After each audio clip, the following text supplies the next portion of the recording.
একটা জাদুর দেশে থাকত এক মিষ্টি ও পরিশ্রমী পরী। তার নাম ছিল আলিরা। আলিরা ছিল খুবই সৃজনশীল। সে অসাধারণ সুন্দর পোশাক ডিজাইন করতে পারত। অন্যদিকে সেই দেশেই থাকত ভেলিরা নামে এক দুষ্টু পরী, যে সব সময় আলিরাকে হিংসা করত। একদিন রানীপরী ঘোষণা দিলেন, রাজ্যে একটি বড় ফ্যাশন শো অনুষ্ঠিত হবে, যেখানে যে কেউ অংশ নিতে পারবে। সবাই আলিরাকে অংশ নিতে উৎসাহ দিল। আলিরাও রাজি হয়ে গেল। কিন্তু ঘরে ফিরে সে দেখল তার কাছে তো কোনো টাকা নেই। সে দুশ্চিন্তায় পড়ে গেল, কিভাবে সে সুন্দর পোশাক বানাবে।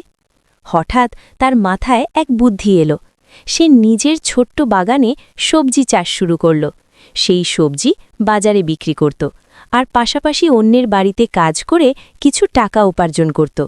এভাবে ধীরে ধীরে সে কিছু টাকা জমাতে লাগল। ভেলিরা এসব দেখে তাকে নিয়ে হাসাহাসি করত, মজা করত। কিন্তু আলিরা কিছুই মনে করত না। নিজের লক্ষ্যে সে অবিচল ছিল।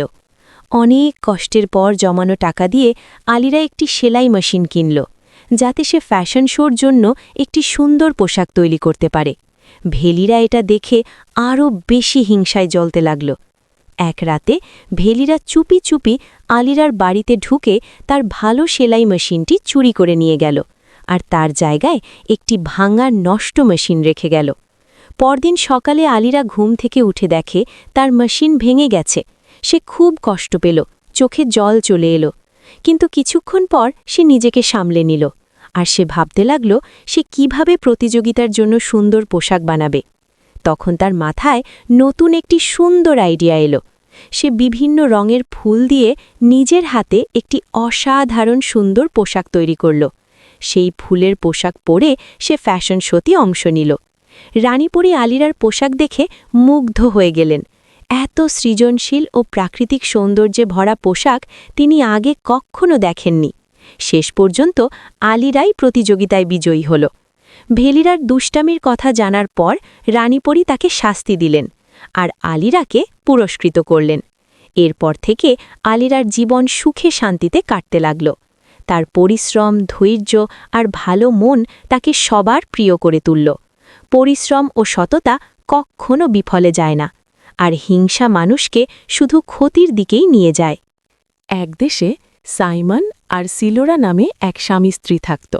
তারা একে অপরকে খুব ভালোবাসত, কিন্তু তাদের জীবনে একটা দুঃখ ছিল। তাদের কোনো সন্তান ছিল না। তাদের বাড়ির পাশে ছিল একটি উঁচু পাহাড়, আর সেই পাহাড়ের চূড়ায় ছিল এক সুন্দর সবজির বাগান। কিন্তু সেই বাগানে থাকত এক দুষ্ট ডাইনি, কুমেরা। সিলোরা প্রতিদিন সেই বাগানের দিকে তাকিয়ে থাকত, কিন্তু সেখানে যেতে পারত না। একদিন সাহস করে সিলোরা চুপি চুপি পাহাড়ে উঠে বাগানে গেল। কিন্তু তারপর থেকেই সে অসুস্থ হয়ে পড়ল। দিন দিন তার অবস্থা খারাপ হতে লাগল। তখন সে সাইমনকে বলল, ওই বাগানের সবজি এনে দাও, তাহলেই আমি ভালো হয়ে যাব। সাইমন রাতে লুকিয়ে লুকিয়ে বাগান থেকে সবজি এনে দিত। সেই সবজি খেয়ে সিলোরা ধীরে ধীরে সুস্থ হতে লাগল। কিন্তু এক রাতে ডাইনি কুমেরা সাইমনকে ধরে ফেলল। সে রাগে বলল, কি সাহস তোমার আমার বাগানে আসার? সাইমন সব সত্যি বলল। তখন ডাইনি একটা শর্ত দিল, তোমাদের যদি সন্তান হয়, সেই সন্তান আমাকে দিতে হবে। অসহায় সাইমন রাজি হয়ে গেল। কয়েক মাস পরে সিলোরা একটি সুন্দর কন্যা সন্তানের জন্ম দিল। তারা খুব খুশি ছিল। কিন্তু হঠাৎ একদিন ডাইনি এসে শিশুটিকে নিয়ে গেল। তার নাম দিল সিন্ড্রেলা। ডাইনি সিন্ড্রেলাকে একটি উঁচু টাওয়ারে বন্দি করে রাখল। সিন্ড্রেলার চুল ছিল সোনালি আর অনেক লম্বা। ডাইনি যখনই আসত, নিচ থেকে বলতো, সিন্ড্রেলা, তোমার চুল নিচে ফেলো। তখন সিন্ড্রেলা চুল নামিয়ে দিত, আর ডাইনি তা ধরে উপরে উঠত। সিন্ড্রেলা একা একা থাকত, গান গাইত আর ছবি আঁকত। একদিন এক রাজপুত্র তার গান শুনে মুগ্ধ হয়ে টাওয়ারের কাছে এলো। সে লুকিয়ে দেখল কিভাবে ডাইনি উপরে ওঠে। তারপর সে নিজে বলল, সিন্ড্রেলা, তোমার চুল নিচে দাও। সিন্ড্রেলা চুল নামালে রাজপুত্র উপরে উঠে এলো।